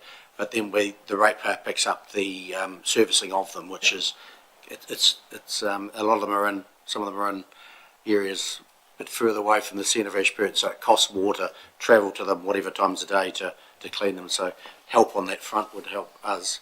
And I know Mackenzie district is worse than what we are. But there was, if you recall, there was the Tourism Infrastructure Fund, which was generated around 2017. And those same issues were raised at the time, that it's all well and good getting new toilets up at Springs Junction, but then what about the ongoing operational costs? And I think Mackenzie introduced some paid toilets at the time, and with the idea that would be the way of recouping some of those operational costs. And I understand that they've gone back on that and no longer use them. I know that I think Taupō still have some paid toilets, and they're quite proud of that up there. But I mean, if anyone's travelled abroad recently, or at all in the past decade, you'd be hard pressed to find a toilet that you don't have to pay €1 or something for. And it's quite odd, because I think you go in there and there are people in there attending them. That's how well maintained they are. But that's the I think the conversation we're going to have around what appetite do we have for more user pays. The IVL is not quite user pays. It's essentially implying that everyone who comes in the country will have an impact on the infrastructure, and therefore we can dab it around. But there are definitely some discussions around how you introduce slightly more user pay, so that the people who use the infrastructure and the resources end up contributing more to it. But then you've also got to do that in a way which doesn't discourage or dissuade people from coming, particularly to a particular region, because it's very expensive to get to New Zealand, and then when people get here, they have choices as to where they can go. And I wouldn't want some small cost impositions to make the decision that someone says, well, I'm actually going to bypass going through Mid-Canning, I'm going to fly straight from Auckland to Queenstown, or straight from Auckland to Christchurch, and go from there. I think that there was always a balance there to be had.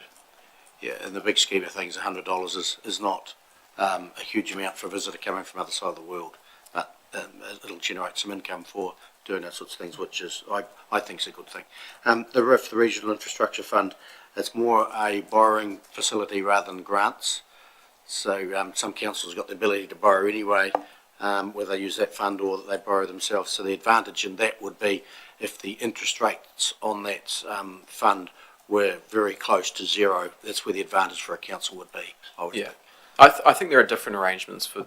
I'm actually not certain how the flood protection projects are being, whether they are grants or whether they are loans, because I understand they're being administered by ECAN. So I actually haven't had an update on that, but that's a fair point. That's good, but it's yeah, we're making progress, which is great.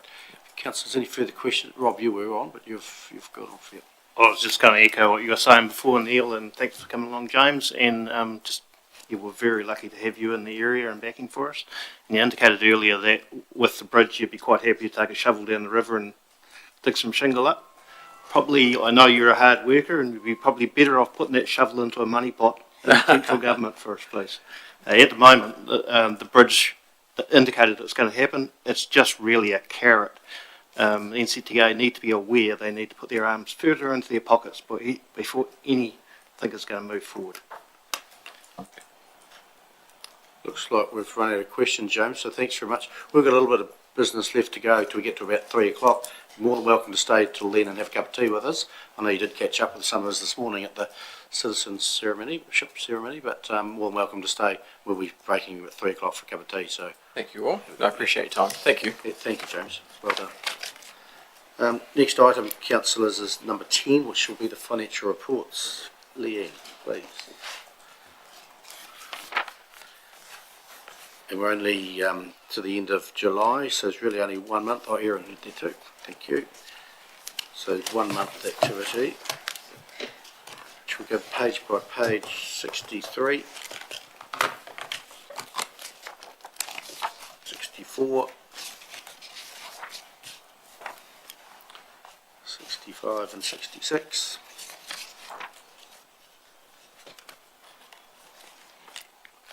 67, 68,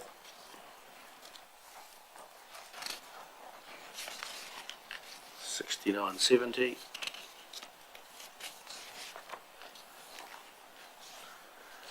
71, 72,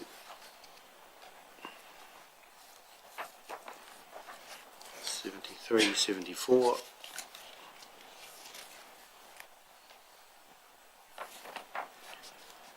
75, 76. I've got a question on page Oh, 76. yeah, let's- Thank you. Just under animal control, I see you've paid 70%. Is that just because you've had to pay the contract up front? Is that how it works? Is the revenue coming in for the dog registrations? Oh, that's the income, sorry. Oh, I see. 76, 77.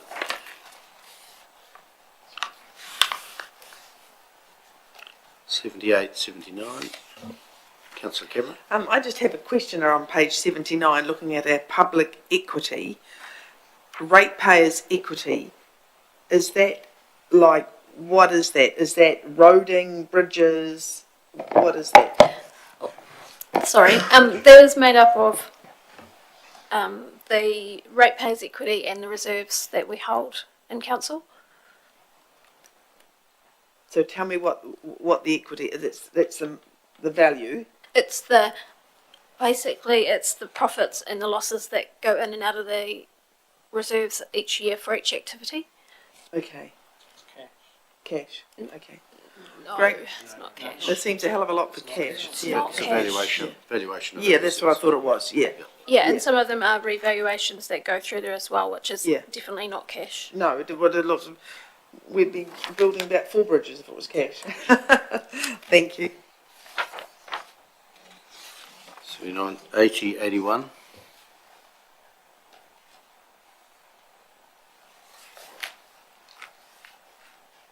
82, 83.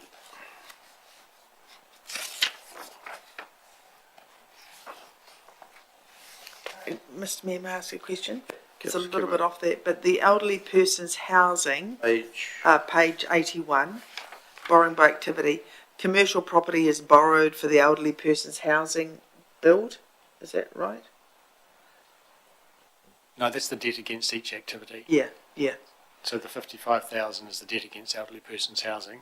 61 million is the debt against commercial property. So where is the debt against elderly person's housing? Because we're revisiting the, Friendship Lane and all that. Where's that debt? Well, that hasn't been raised yet. It hasn't been raised So this yet, is correct. historically, this is the actual level of debt. We are doing activity now, aren't we? We've just started the demolition. Just started. I thought we'd had people out of that building last year. Through the chair, no, the last tenant moved out, I want to say the third week of June. Sure. Sorry. We haven't and this is draft. We This is haven't draft, incurred and the need for debt yet. Sorry, just to correct that. So the numbers in here for the borrowing at the date this report was run, so the opening balances reflected what was in 30 June, and we had to raise debt internally for any activities that have taken place during the year. So this is external debt from the 30th of June. This is up until the 30th of June, so it's not including anything new that we may have raised for year-end preparation. That's why the balance sheet still says draft on it as well. Sure.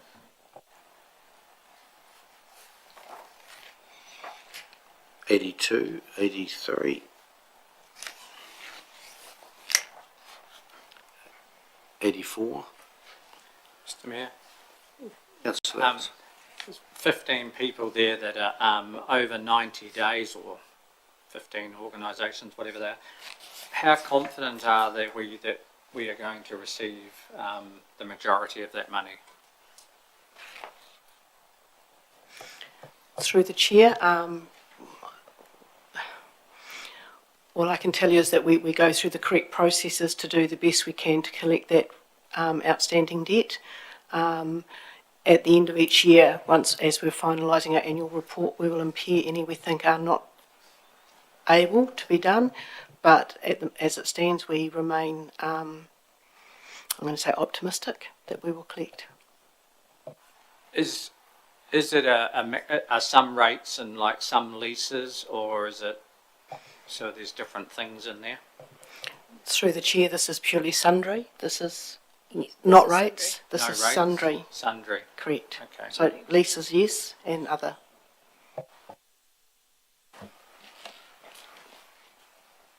Councillor Hooper. You might be a silly question, but under a resolution process, does that mean with debt collection? What does that mean? Typically, under resolution means we're working with the actual person or company, and we typically have a payment program in place.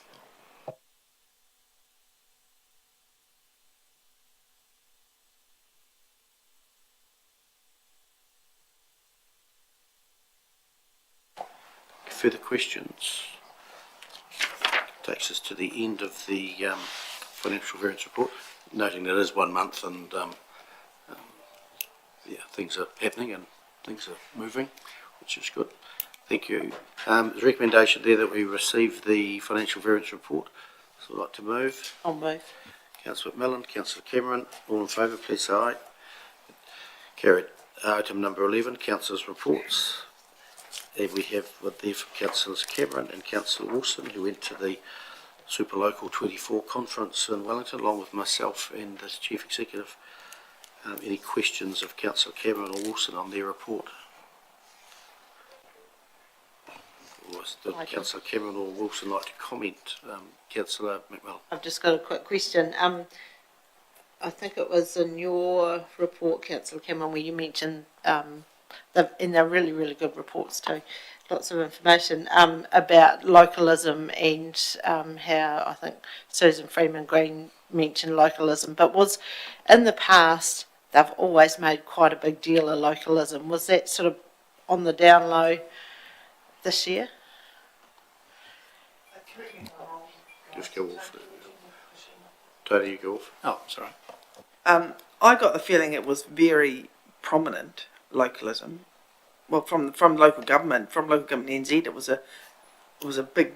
There was the focus of the whole conference was local government NZ.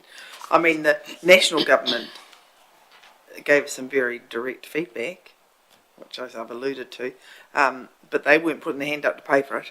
So it was still local people were going to pay for going back to basics, or basics done brilliantly, or whatever it was Mr. Lux and his mantra was at the meeting.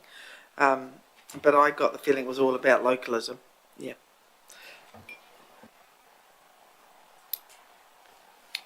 Councillor Todd. Thank you. I was amused with your little sentence here. Carol and Chris Atkins speaking seemed unhappy with the current government performance, so tongue in cheek.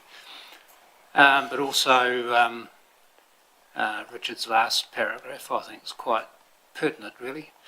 I suppose my question is, well, my experience is that LGNZ seems to be a rather left-leaning organisation, and I suppose I start thinking to myself, with Auckland pulling out, Christchurch pulling out, and one or two other councils, do we get benefit in belonging to this organisation? That would be the question that I'd ask. I don't have the answer, but I would just like maybe Councillor's response to that, seeing they've just come back. Okay, we'll go to Councillor Lovett. And Yeah, then Councillor Keller. that's kind of, watching the news on TV. Did you feel there was a bit of unrest at the conference? We got a bit plastered over there with dissatisfaction with local government and some councils pulling out, and then like the conference was a bit of waste of time, the money they spent on activities, some games and that you played, and there wasn't a lot of time given to the Prime Minister for his speech. You spent 15 minutes doing some scissors game, and then he only had 10 minutes to speak, and it came across very negative. So yeah, the actual atmosphere at the conference, how did it reflect on you? Thank you, and thank you. I can't answer that. I thought some of the sessions I would have liked more talking and answering, but I thought the sessions were very good. Some of them I thought were outstanding, some not so outstanding, but I think you'd get that anywhere. With regards to the scissors game, I actually quite enjoyed that. It didn't seem like 15 minutes, it's because we were sitting down non-stop. I don't think that would have cost a lot of money, but I don't know. With regards to whether it's worth being involved in local government or not, I can't assess that. We certainly get good material from local government, and I think we've had the Chief Executive comment on local government in the past, and I think you appreciate it, Hamish, don't you, for the support for the staff and the information that comes out of it and the resource of the local government, and we certainly benefit in terms of borrowing from local government, and that's what I understand. So I think it's probably worth it on reflection, but I think wiser heads than me to give that definitive answer. My comment is not that we should not be in it or out of it. I just think that we're missing 2-point-something million people in Auckland and Christchurch, and they're quite a big voice, and it'd be great to see them there and understand where they're going. But it is very, very good to talk to a lot of other councillors, and we had the water people here yesterday. I've forgotten their name. Sorry, water regulator here yesterday, and we'd met them at a workshop, and Councillor Cameron and I got to grill them in depth. So that is an opportunity for us as councillors to be there and to pick out, I think you're saying, is you find the decision makers. That's what we try to do there. We try to find the people to make the decision. So it is worth quite a lot to us as a small council, because we can be one voice talking to the biggest brains in the land, as it was. So it's definitely worth still being there. But it's just, at the moment, perhaps they're at odds a wee bit with the government, which is always going to happen when you have a change of government left and right. I found it very enlightening, and I'm just thinking, we had Maddie Page here early on, and she talked to us about her conference she went on in Wellington, and the interaction she had with others, and it was sitting around at the morning tea, the afternoon tea, when she had the lunch. She talked about the lunch and the connections she made. I find those connections the same. They're very well strategically placed. We don't have a lunch in the middle of the day. We have a late morning tea for an hour and an early afternoon tea with an hour there where you go out into a room where the sponsors have set up their stands, and you get to talk to them at the ground level, which is very important, and I get to talk with the other mayors and councillors and hear what they're saying. I picked up some very valuable information at the dinner the night on people we could talk to with assistance for our bridge, which I would not have had if I had not been there. I find it very valuable, and that's without the actual conference piece itself. The water section was very good when we broke out into a group that just talked about water with mayors and councillors there, and we had the Commerce Commission there and the water regulator there, and talk one-on-one with them, a small group. It's very, very enlightening. I think we get out of that conference, I got high value out of it. It was great, and I think CEs would also find the same thing. There's a good number of CEs there who do the same sort of thing, but you may like to comment, Hamish, or not. Yes, I agree with your comments. One of the risks if you don't belong to industry organisations is you can become quite insular, and your thinking and our worldview becomes very much just what it always has been, because you don't see anyone to challenge or give you new ideas. And Local Government New Zealand as an organisation isn't just the conference. The conference is one part of membership, but they have the quarterly zone meetings where you're getting together with your colleagues from the South Island. They have any number of training sessions. They give you updates on things happening in Wellington and across local government. And if we weren't a member, then I think we would have less information and less understanding of where government and local government is placed in New Zealand. And I did hear Council talk about the differences between the North and the South Island in relation to attitudes to some matters in front of the country. And we wouldn't even know that if we weren't exposing ourselves to conversations with those in the North Island. So from a Chief Executive's point of view, yes, I think there is value, and there's certainly value in conversations with colleagues to help you think about things a little differently, and that usually adds value to my way of thinking.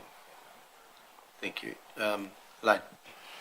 Yeah, Carolyn, just in your report you talk about Shane Jones, that is 1.2 billion. Do you know where it's going? Is it going on top again, or is it coming down as well?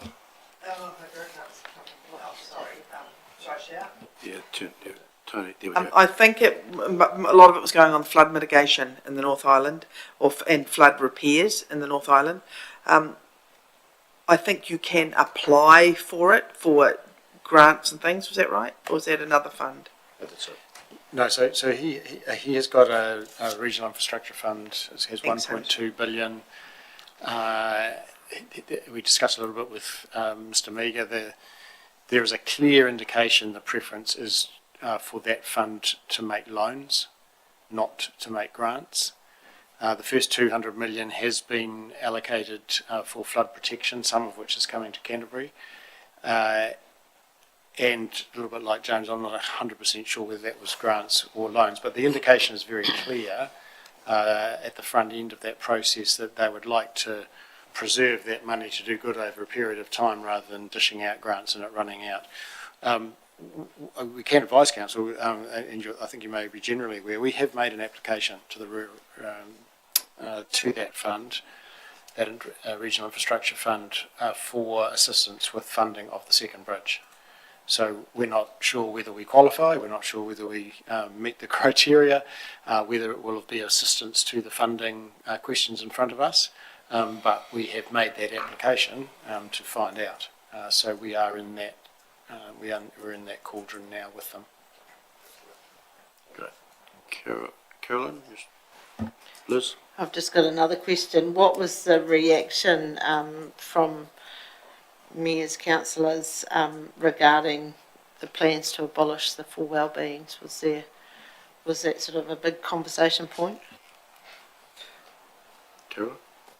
Well, there was a groan, but I don't think people supported that initiative because obviously, you know, a district has to have an amenity to attract people there, and it's not all roads. And I can't remember the well-beings that were mentioned, but I think they were roading and what were they? For well-beings, environmental. No. The things at the when they're in the talk, they mentioned 3 things. He mentioned you should be concentrating on your roads, water, and one other thing. What was that? Houses. Yeah, that's right. So, you know, we need a museum and art gallery and all those other things, and I think that was what was reflected in the comment. But there was nobody stood up and went here. There were several messages all delivered in short succession. I think around the audience it was absorbing what was being said.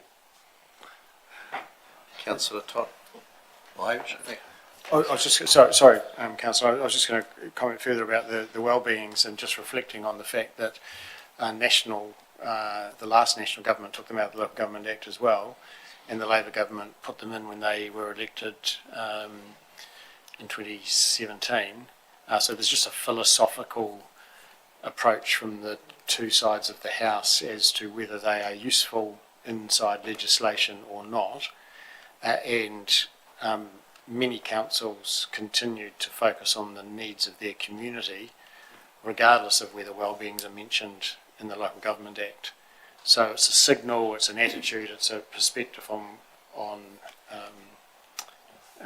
their value in the legislation. But councils, I think, are still focused on what their community needs, despite the in or outness of them.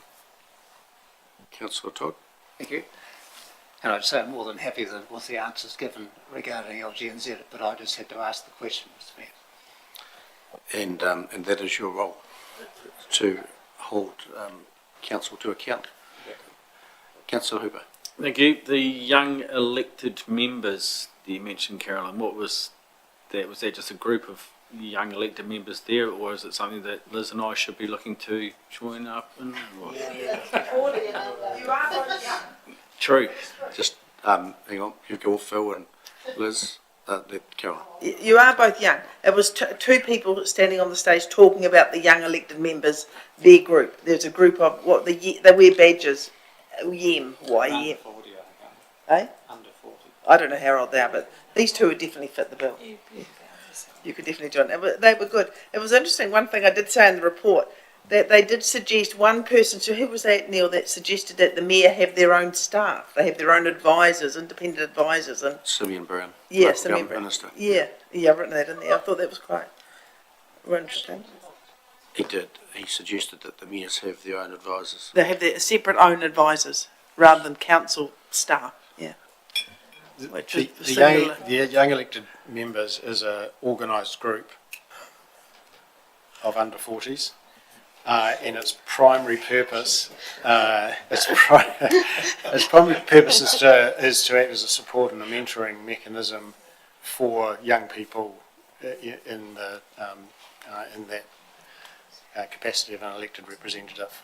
And they meet and they support each other and they report on the things that are important to them as a separate group within Local Government New Zealand.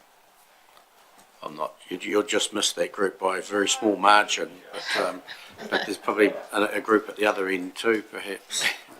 What they call them, but there's nothing. They're all lumped in together. Councillor McMillan. I was just going to mention. So it was started by Mayor Sam Broughton when he was under 40 and elected as mayor. But Megan Fitzgerald, who's on our Methven Community Board, she's part of the young elected members as well. So I think she's attended a few meetings. Okay, we've got the end of questions there. There's a recommendation that we receive the councillors' Local Government New Zealand conference reports. Someone like to move? Councillor Brown, Councillor Hooper, all in favour, please say aye. Gets carried. We're now moving on to our last item before afternoon tea, is welcome to new and long-serving staff. Katie, please.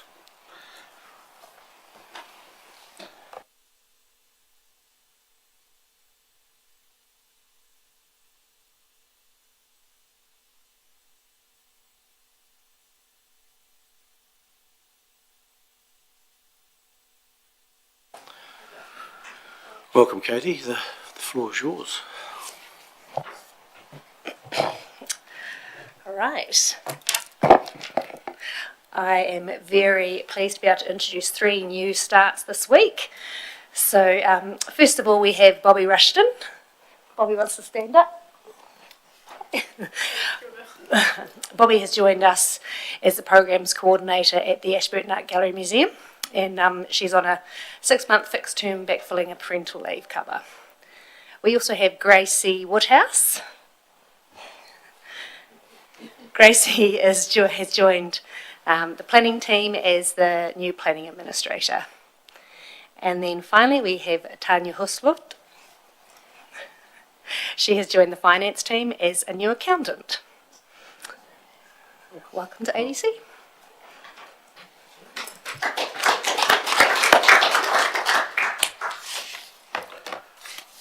Thank you, Katie. That's all you've got? Because we've allocated you plenty of time.